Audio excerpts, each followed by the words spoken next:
Hi, this is Roger, thanks for dropping by. Sunday chat today on a Monday, as sort of forewarned. Now, it's been what I'd call a busy weekend that spilled into Monday, my day off. Fat chance. Orchid Society on Saturday, that went okay, pleasant journey there and back. No committee meeting, so just a standard meeting. So apart from setting up the projector and the laptop and taking it all down again, not a huge amount for me to do. A few people paid some subscriptions, which has to be documented, but yeah, so a relatively easy time, but you got the journey each way, plus spending time away from home and that. And then yesterday I did go to the bonsai show. Now this was a winter image show. For those not into bonsai, obviously deciduous bonsai trees lose their leaves in winter, the same as in the real world, in the big world, in the big boys world.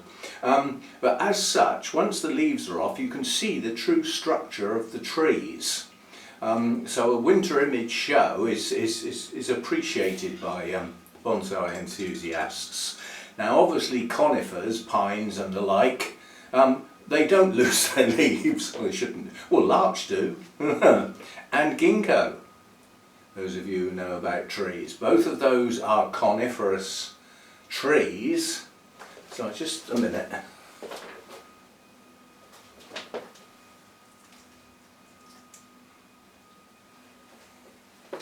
That's all right, I've just spotted that top leaf has come off and it looks like it's been eaten.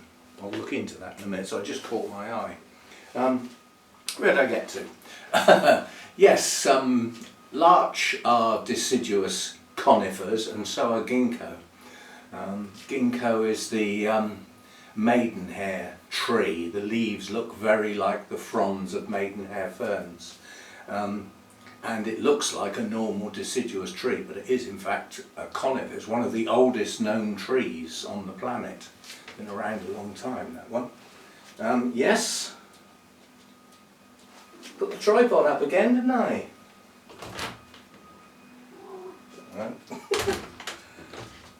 I think there's somebody got a machine of some sort running. I think he can hear it, although his hearing's very poor. He's not totally deaf. I think he can hear that out there. Yes, so I went to the bonsai show. It was.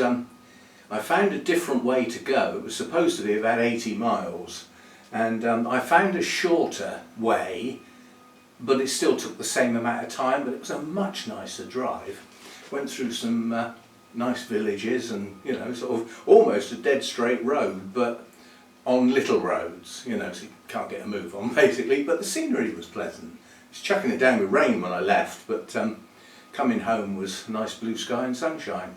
And I did meet up with some friends, 3 people from when I belonged to a bonsai society. That's a long time ago now.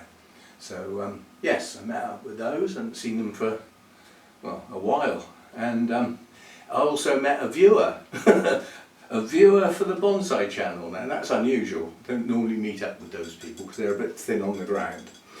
Anyway, so far today, for those that are interested, I've done a gardening video and a bonsai video. So on the other merged channel, because they're both joined together now, Roger's Garden and Bonsai, there's 2 new videos that have been posted today. And I will be doing more of both during this week, providing I don't get rained off. Obviously, getting some bonsai trees in, I'm not going out in the rain to get them, bringing them in soaking wet, and also filming in the garden don't happen in the rain. So weather permitting, we should be doing a couple more videos on that channel this week. Back to this channel, the lights, my extending the day length is now up to 10.5 hours, and in a few days time I will have 11-hour days. That's the trigger for quite a lot of plants to start growing. Now obviously I couldn't go from 8-hour days to 11-hour days in one jump, so I've been doing it gradually.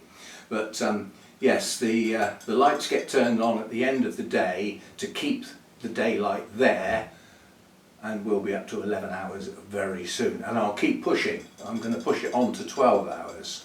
And once I get to 11 hours, we will introduce heat, which means if I don't naturally get 20-21 degrees out here, I will use the heater, because I need, you know, a rise in temperature to go with those day lengths.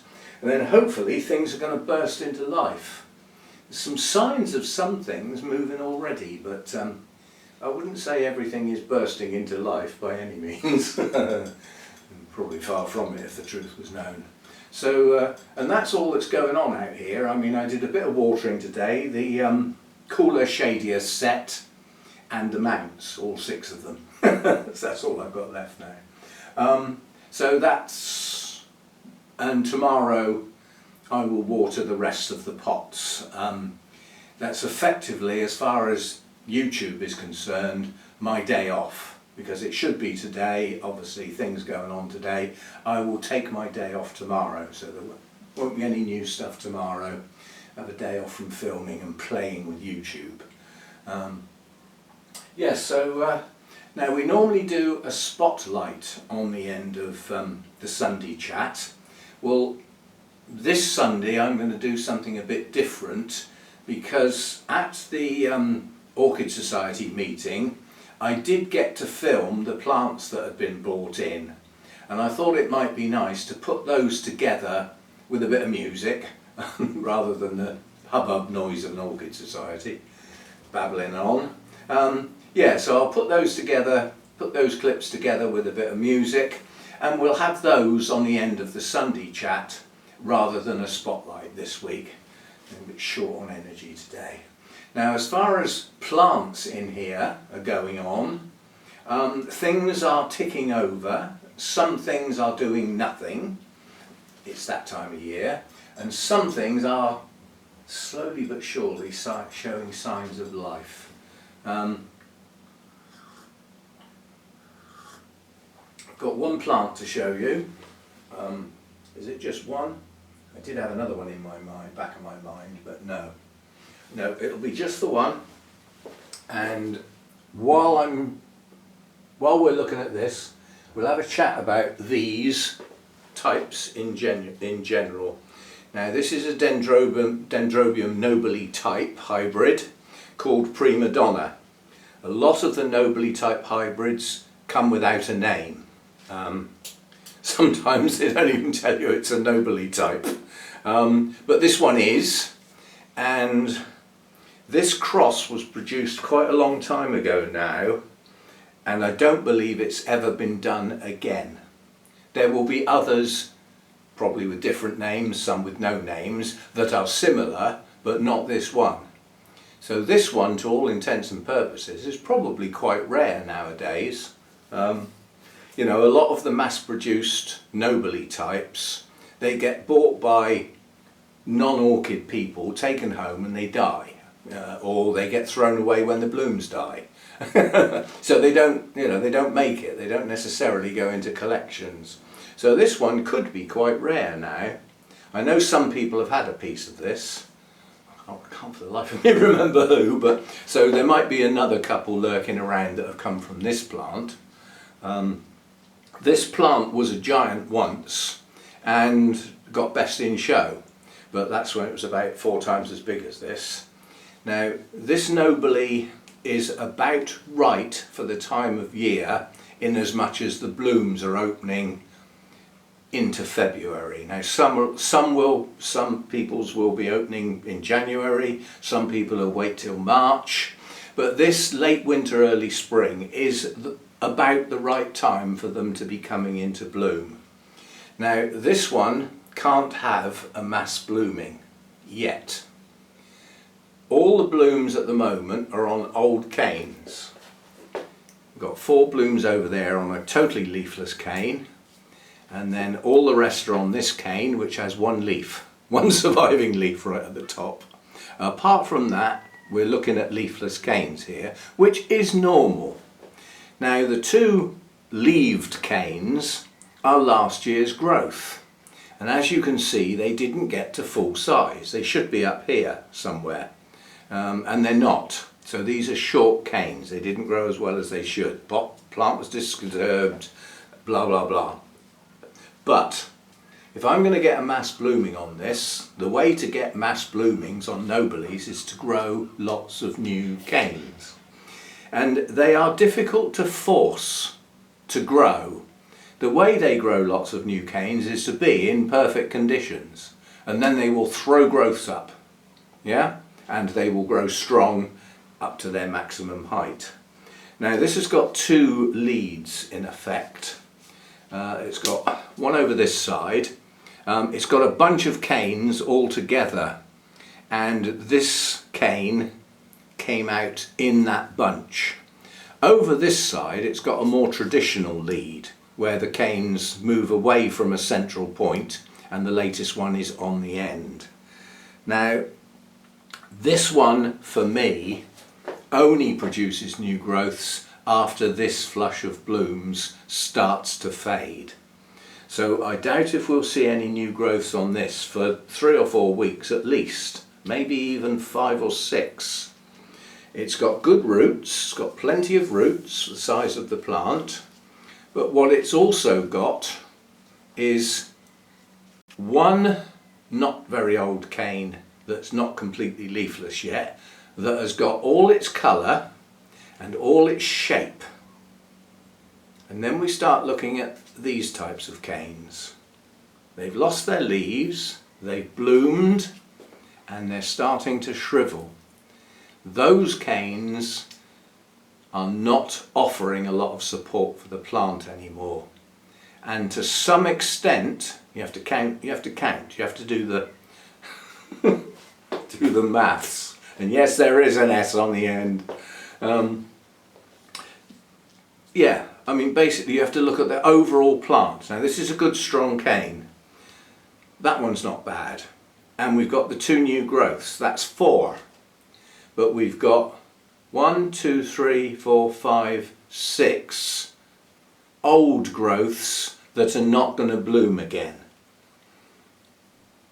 There's more of those than there are new ones. Now's the time to take a couple off. Yeah? Because the energy that's going into the plant, a fair bit of that is opening the blooms at the moment, and there's still more to come, so it's got work to do. So it's getting fed when it gets watered. It's almost bone dry at the moment, but it'll get water and feed tomorrow. But now's the time to rationalise the plant, and you get older canes like this. They've done their job. They're no longer required. They clutter up the plant, they make it look untidy, and they are diverting some of the resources away from what I would rather those resources did, which is push up new growths. So I'm going to take some of those canes off. This one and this one definitely, and this sawn off one round here. And then that will balance the plant out a bit, where the younger, newer canes outweigh the older, shriveled ones. I mean, I've seen Nobiles, you know, people have brought them into shows even because they've got some nice blooms, and you've got 3 or 4 nice new canes, some with some blooms on, and 15 old ones. A lot of resources are getting wasted trying to keep those old canes going. They're still taking some of the resources from the plant. You'd be much better off removing them and making the resources spread themselves out amongst the good parts of the plant. So that's what I'll be doing with that one. It's, I don't know how close I can get handheld, but these are lovely blooms. Very nice blooms. So lovely, the camera fades these. The actual petals and sepals are not as pale as they look on camera, because they look almost white with little pink tinges, when in fact they're a nice almost primrose yellow with purple tinges, and then you've got that deep colour in the lip, which is bordering on green. It's greeny yellow. It's a difficult colour to describe. It's a deep yellow with a hint of green. So So that's Nobiles. Well worth having, in my opinion. Out of the dendrobiums that you can get hold of, they're worth having if you've got the space, because some of them do grow pretty big. And you have to bear in mind that the ones you buy, the mass-produced ones, are often deliberately stunted. They get given hormones that stunt their growth, and coincidentally that also produces a mass of buds. So those hormones that are fed in that we probably haven't got access to anyway, that's trade stuff, trade secrets no doubt. That's how they get them to bloom like that and to get them to the shops so that we can buy them. Sometimes you're buying a nobile with 2 canes and often a sawn off one at the bottom. And that's all you've got is 2 canes with loads of blooms. And when those blooms are finished, that plant is totally exhausted. It's you know, literally, I won't say dead on its feet, wrong choice of words, but it is exhausted, and it will need some care to encourage it to get some strength back, which it can only really get from the photosynthesis of the canes that have still got the leaves on, because they will have at that point. That's the other thing when you buy them.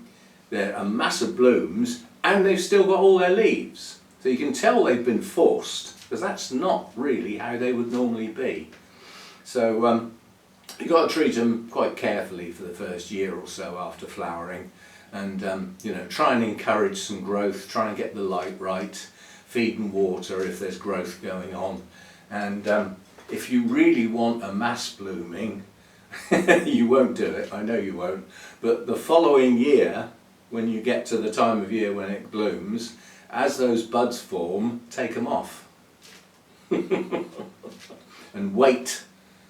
Yeah, put that energy into more canes. So, but unfortunately with Nobiles, the node, they bloom on the node opposite where a leaf was. So the leaves come out alternately, and opposite the leaf is a node where buds can come. And that's the only place they can bloom. And once they've bloomed on a node, that node can never bloom again. And they tend to bloom in our care from about 1/3 of the way up to the top. A plant that isn't bursting with energy will bloom probably on the top 1/3 and not 2/3. So you can judge how much energy your plant's got by how far down the cane the buds go. But you'll get the main burst of buds at the top of the cane. That's where most of them come out. Right, that's that. And I know that's relatively short this Sunday, but it's supposed to be my day off. And I've still got some stuff to do on the computer, Orchid Society stuff, so I haven't even finished yet today on my day off. But I will take a day off tomorrow and make up for it. Yes, so thanks to everybody who supports the channels. I'll always put the S on the end now, I think, because quite a lot of people from this channel do support what was 2 channels, which is now 1, the other channel. But it is there are 2 channels on the go. And as I say, I will always try and let you know when there's new videos on the other channel. But if you subscribe to that channel and set the notifications, you'll get an email. You'll get a notification when I do load a video over there, because they're not as frequent as they are on this channel, obviously. On this channel you could have a look each day, and most days you'll find a new video, but not so on the other channel. But, yes, so thanks for everybody who supports the channels in whatever way, even if it's only... Remember that the money part of YouTube is based on watching adverts, not watching the video itself. Unless you buy YouTube Premium, which is a monthly subscription to YouTube, not to the creators, that goes straight to YouTube. And if you do that, you never see an ad on YouTube again, which is what I do. But it's channel based. So I've got Premium on my Orchid channel. If I go over to the other channel to do some work and I happen to just, oh look, there's a nice video, I'll have a look at that, I get an advert in my face, and it really annoys me, because you have to pay per channel. So if I wanted to watch, so I just watch on the Orchid channel basically. Anybody who I've subscribed to on the other channel, the bonsai channels and things, I subscribe again on the Orchid channel. That way I can watch them there without the adverts. It's all contrived, but the premium doesn't deprive the creators of income, of revenue. It does actually still support the creators, so don't think you're taking money away from them by removing the ads. You're just making life easier for yourself, minus a few pennies to do it. I don't actually pay for mine. I'm on my son's family membership because one of the family went missing, so I took the place, so I don't actually pay for it. But yeah, thanks for the support. Thanks for watching the ads when you can, you know, grit your teeth and put up with them. It does actually help support the creators when you do that. The ones who do the work, not YouTube, they don't do much work, I don't think. They just sit there watching the dollar signs going ka-ching, ka-ching, ka-ching. It's a business at the end of the day. They don't run YouTube for pleasure. They don't run it, you know, as a hobby. It is a business, and it's a worldwide business. You know, they're there to make money, and they make an awful lot of it. So there we go. Thanks for that. Thanks for the support, especially the you know, the patron and the membership and the stuff like that, and the odd buy me a coffee thing. Now those options are not available on the other channel yet. I may make them available at some point, but I'm in no rush to do so at the moment. I'm happy with the support on this channel at the moment, so that's good stuff. And as I said, I will now put up the clips with a bit of music from the Orchid Society. It's only a couple of minutes long, you know, it's only a little bit. There weren't thousands of plants brought in, but there were some interesting ones there.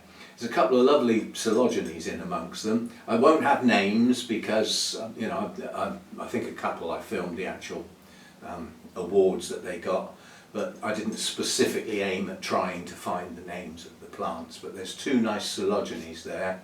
One is cristata and the other one is intermedia, I believe. Now, there's a little job for you. Go away and work out which one's which. They are very similar, but not the same. Not the same.